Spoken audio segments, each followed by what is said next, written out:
October 18వ తారీఖు శనివారము త్రయోదశి, శని త్రయోదశి, పైగా ధన త్రయోదశి కూడా చాలా విశేషమైనటువంటి రోజు. ఆ రోజున ప్రతి ఒక్కరూ కూడా సాయంత్రం వేళ మీ ఇంట్లో సింహద్వారం దగ్గర కుడివైపు రైట్ సైడ్ ఖచ్చితంగా గోధుమ పిండితో తయారు చేసినటువంటి ప్రమిదలో ఆవు నెయ్యి వేసి దీపం వెలిగించండి.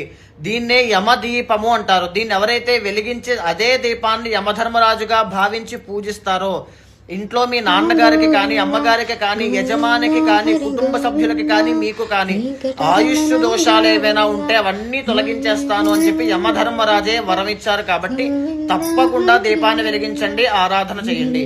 ఇక ఎడమ వైపున అదే రోజున సాయంత్రం వేళ రాగి చెంబు కానీ, రాగి బింది కానీ తీసుకుని అందులో నీళ్లు వేసి ఉత్తరేణి ఆకులు, తులసి ఆకులు వేసి ఆ బిందినే ధన్వంతరి స్వామిగా పూజించడం వల్ల ఇంట్లో దీర్ఘకాలిక ఆరోగ్య సమస్యలు రాకుండా ఇంటెల్లపాది ఐశ్వర్య